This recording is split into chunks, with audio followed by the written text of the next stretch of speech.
देखिए, अमित शाह ने जेडीयू के साथ बैठक की और फॉर्मूला फाइनल कर दिया।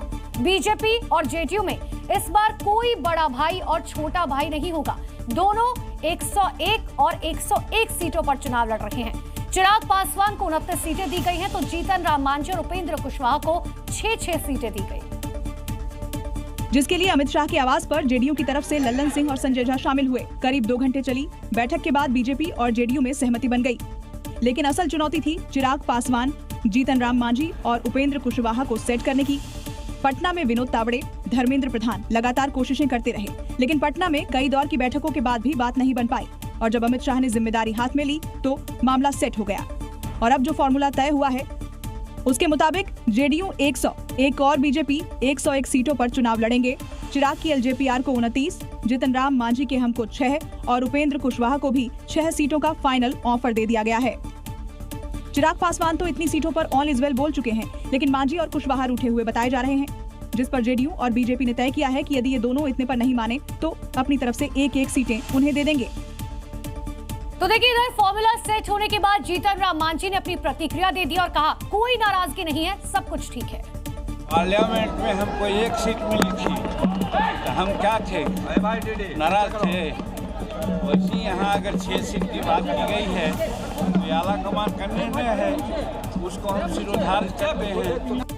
देखिए, एनडीए में तो बात बन गई, लेकिन बिहार में महागठबंधन में सीट शेयरिंग का क्या फॉर्मूला होगा, इस पर सस्पेंस अब भी बरकरार है। जमीन से लेकर आसमान तक बातचीत हो रही है और बात फिर भी नहीं बन पा रही है। सीट शेयरिंग का कोई फॉर्मूला सामने नहीं आ रहा। घटक दलों के बीच कई दौर की बातचीत हो चुकी है, लेकिन अब तक कोई ठोस परिणाम नहीं निकला।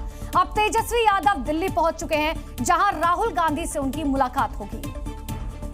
और इसके पहले देखिए, तेजस्वी यादव फ्लाइट में कांग्रेस के वरिष्ठ नेता और राज्यसभा सांसद अखिलेश प्रसाद सिंह के साथ बैठे हुए नजर आए। हालांकि दोनों अगल बगल की सीट पर हैं, खाना खा रहे हैं। जमीन से 35,000 फीट ऊपर दोनों के बीच लंबी बातचीत होती दिख रही है और ये तस्वीरें सोशल मीडिया पर जमकर वायरल है, जिसे आसमानी सियासत कहा जा रहा है, क्योंकि महागठबंधन में नीचे जमीन पर सीट बंटवारे का हल नहीं निकला और इसीलिए आसमान में बातचीत जरूर जारी है। और उम्मीद की जा रही है कि महागठबंधन में सीट शेयरिंग का फॉर्मूला जल्द सामने आ जाएगा। देखिए, पटना से दिल्ली आते समय कैसे प्लेन में कांग्रेस नेता अखिलेश प्रसाद सिंह और तेजस्वी यादव साथ साथ बैठे हैं। 35,000 फीट ऊपर दोनों के सामने खाने की थाली है, लेकिन इनका ध्यान उस पर नहीं। लग रहा है कि ये सीट शेयरिंग के उलझे फॉर्मूले को सुलझाने पर चर्चा कर रहे हैं। लालू प्रसाद और राबड़ी देवी आगे हैं। लालू प्रसाद एकदम शांत दिख रहे हैं, राबड़ी देवी लग रहा है तेजस्वी की ओर देख रही है। पटना से चार्टर प्लेन उड़ा, करीब 2 घंटे में दिल्ली पहुंचा। अब दिल्ली में तेजस्वी यादव कांग्रेस नेता राहुल गांधी से मिलने वाले हैं। उम्मीद है दोनों मिलकर सीट शेयरिंग में जो पेंच आ रही है उसे सुलझाएंगे।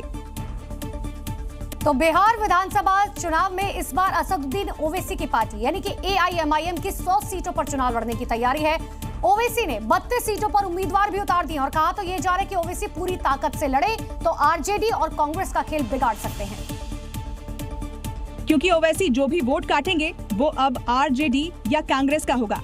ओवैसी का दावा है कि बिहार में ज्यादा सीटों पर लड़ने का प्लान राज्य में तीसरा विकल्प तैयार करना और मुसलमानों की भागीदारी को बढ़ाना है। समाज का हर कास्ट का एक लीडरशिप है और 19%, 18% बिहार के मुसलमानों को लीडरशिप नहीं है, तो उस पर भी बड़ा लोगों को तकलीफ है। ये भी एक बहुत बड़ा मुद्दा है। ओवैसी की पार्टी 2015 में पहली बार 6 सीटों पर लड़ी, सभी पर हार मिली। 2020 में 20 सीटों पर लड़ी और 5 पर जीती।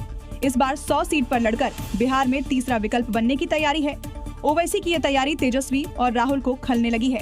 यही वजह है उन्हें बीजेपी की बी टीम करार दिया जा रहा है। अगर 3 मर्तबा नरेंद्र मोदी इस देश के प्रधानमंत्री बने हैं, इसमें गलती भारत के मुसलमानों की नहीं है। बिहार में मुसलमानों की आबादी 17.7% से अधिक है। 11 सीटों पर 40% मुस्लिम आबादी है। 2020 में सीमांचल में 5 सीट जीतकर ओवैसी ने ट्रेलर दिखा दिया है। अगर ओवैसी मुसलमानों को वोट लेने में सफल रहे तो सबसे ज्यादा नुकसान आरजेडी को पहुंचाएंगे, क्योंकि सालों से मुसलमान उन्हें वोट करते आए हैं। पटना में आज आरजेडी समर्थकों ने राबड़ी देवी के आवास के बाहर लालू प्रसाद और तेजस्वी यादव के सामने जोरदार हंगामा किया। मसौड़ी से आरजेडी के विधायक रेखा पासवान को टिकट नहीं देने की मांग की गई। क्योंकि हंगामा कर रहे आरजेडी समर्थकों का आरोप है कि मसौढ़ी विधायक रेखा पासवान ने 5 साल में कोई काम नहीं किया।